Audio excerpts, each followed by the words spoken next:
नमस्कार, मैं जेनिलता भट्टराई स्वागत करती हूँ आपका सिंगल वर्ल्ड न्यूज पे। रोज की तरह आज भी मैं आई हूँ आपके पास 10 ताजी खबरें लेकर। पर उससे पहले मैं आपसे विनती करना चाहूंगी कि हमारे चैनल को लाइक, शेयर और सब्सक्राइब करना ना भूलें मित्रों, और अवश्य बेल आइकन को प्रेस करें ताकि हमारी लेटेस्ट न्यूज आप देख सकें। हमारी हर एक न्यूज हम रिसर्च करके सही तरीके से आपके समक्ष लाने का प्रयास करती है। हमारे इस प्रयास को सक्सेसफुल बनाने के लिए आप अवश्य हमें सपोर्ट करें। शुरू करते हैं। फिलिस्तीनी उग्रवादियों ने रॉकेट दागकर और इजराइल में घुसपैठ करके इजरायली फिलिस्तीनी संघर्ष में बड़ी वृद्धि की शुरुआत की। यह हिंसा लगभग 2 वर्षों के बढ़ते तनाव के बाद हुई, जिसमें कब्जे वाले वेस्ट बैंक में मौतें बढ़ रही हैं। इजराइल के रक्षा मंत्री ने इसे इजराइल के खिलाफ युद्ध करार दिया और इसके बाद गाजा पर हवाई हमले किए गए। स्थिति के कारण गाजा में लोगों को खाली कराना पड़ा और हमास ने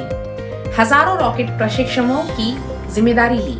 इजराइल ने 2007 में गाजा पर नाकाबंदी लगा दी, जिससे समय समय पर संघर्ष होता रहा।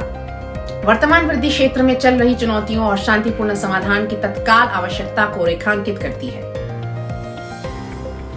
ईरानी अधिकारी हिजाब पहनने पर एक सख्त नए विधेयक पर विचार कर रहे हैं, जिसमें गैर अनुपालन के लिए लंबी जेल की सजा, एआई आधारित निगरानी और व्यवसायों और मशहूर हस्तियों के लिए गंभीर दंड का प्रस्ताव है। यह बिल महसा अमीनी की मौत के बाद भड़के पड़े पैमाने पर विरोध प्रदर्शन की 1 साल की सालगिरह से पहले आया है, जिसे हिजाब न पहनने के कारण हिरासत में लिया गया था। यह कानून पिछले प्रदर्शनों के बावजूद हिजाब पर शासन के अडिग रुख को दर्शाता है। विधेयक जो अभी तक पारित नहीं हुआ है, महिलाओं के ड्रेस कोड पर नियंत्रण बनाए रखने की सरकार की मंशा को दर्शाता है। यदि पारित हो जाता है तो इससे गंभीर दंड और लैंगिक अलगाव हो सकता है, जिससे व्यक्तिगत स्वतंत्रता और गोपनीयता के बारे में चिंताएं बढ़ सकती हैं।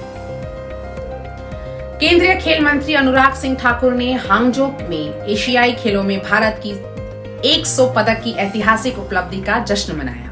उन्होंने 100वां स्वर्ण पदक जीतने के लिए महिला कबड्डी टीम की प्रशंसा करते हुए उनकी प्रतिभा, टीम वर्क और देश को गौरवान्वित होने की सराहना दी। टीम ने चीनी ताइपे पर जीत हासिल करते हुए इस स्पर्धा में भारत का 100वां पदक हासिल किया। मुख्यमंत्री पुष्कर सिंह धामी ने परिवहन विभाग में 10 नवचयनित कनिष्ठ सहायकों को व्यक्तिगत रूप से नियुक्ति पत्र दिए और उनसे अपनी भूमिका में ईमानदारी और समर्पण के साथ काम करने का आग्रह किया। उन्होंने समय प्रबंधन और अनुशासित दिनचर्या बनाए रखने के महत्व पर जोर दिया। मुख्यमंत्री ने कड़े नकल विरोधी कानूनों के तहत पारदर्शी भर्ती प्रक्रियाओं के लिए राज्य की प्रतिबद्धता पर भी प्रकाश डाला और उम्मीदवारों से उत्तराखंड के विकास में योगदान देने की आशा व्यक्त की। असम पुलिस ने हैलाकांडी जिले में रात्रि गश्त की, जिसमें 3 ऑटो रिक्शा और 1 कार से 1320 किलोग्राम बर्मी सुपारी जब्त की गई। ड्राइवर भाग गए, जिनकी तलाश अभी भी जारी है। आईसीसी क्रिकेट वर्ल्ड कप 2023 में बांग्लादेश ने धर्मशाला में अफगानिस्तान के खिलाफ टॉस जीतकर पहले गेंदबाजी करने का फैसला किया। शुरुआती चुनौतियों के बावजूद बांग्लादेश ने अफगान क्षेत्र रक्षण त्रुटियों का फायदा उठाया। शाकिब अल हसन और मेहदी हसन मिराज की अगुवाई में बांग्लादेश के गेंदबाजों ने अफगानिस्तान को 156 रनों पर सीमित कर दिया। अफगानिस्तान के लिए रहमानुल्लाह गुरबाज 47 रन बनाकर आउट हुए। अपने लक्ष्य का बचाव करते हुए अफगानिस्तान ने वादा दिखाया, लेकिन महत्वपूर्ण अवसर चूक गए। अर्धशतक के करीब मेहदी हसन मिराज ने अहम भूमिका निभाई। शाकिब अल हसन के प्रदर्शन से बांग्लादेश को नियंत्रण हासिल करने में मदद मिली। महत्वपूर्ण विकेट खोने के कारण अफगानिस्तान की उम्मीदें कम हो गईं और बांग्लादेश के जीत हासिल कर ली। राष्ट्रपति बाइडेन ने दोनों देशों के बीच संबंधों को बेहतर बनाने के उद्देश्य से नवंबर में सैन फ्रांसिस्को में चीनी राष्ट्रपति शी जिनपिंग से मिलने की योजना बनाई है। बैठक की पुष्टि लंबित है। आने वाले हफ्तों में चीन के विदेशी मंत्री वांग यी की वाशिंगटन यात्रा के बाद विवरण को अंतिम रूप दिया जाएगा।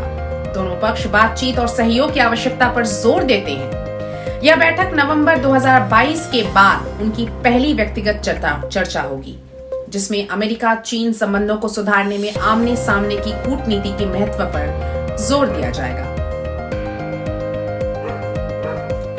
दिल्ली के मुख्यमंत्री अरविंद केजरीवाल ने सार्वजनिक सुरक्षा बढ़ाने और शहर में बिजली के झटके से पीड़ितों को वित्तीय सहायता प्रदान करने के लिए एक नीति निर्देश को मंजूरी दे दी है। प्रस्तावित नीति में बिजली के झटके पीड़ितों के लिए सहायता की कमी को संबोधित करती है और इसका उद्देश्य समय पर सहायता सुनिश्चित करना है। इसे मंजूरी के लिए उपराज्यपाल के पास भेजा जाएगा, उस उम्मीद के साथ कि दिल्ली वासियों के कल्याण को प्राथमिकता देते हुए उसे जल्द ही लागू किया जाएगा। यह कदम राष्ट्रीय मानवाधिकार आयोग के ध्यान में लाए गए एक मामले के बाद उठाया गया है, जिसमें विद्युत अधिनियम की धारा 108 के तहत ऐसी नीति की आवश्यकता पर प्रकाश डाला है।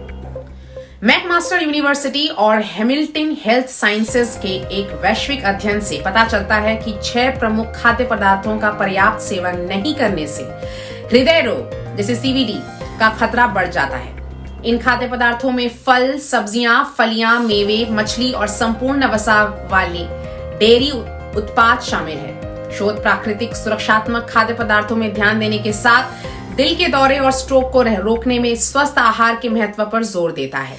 अध्ययन में 80 देशों के 2,45,000 लोगों के डेटा का विश्लेषण किया गया, जो सीवीडी के वैश्विक प्रभाव पर प्रकाश डालता है, जिसके कारण 2019 में 18 मिलियन मौतें हुई।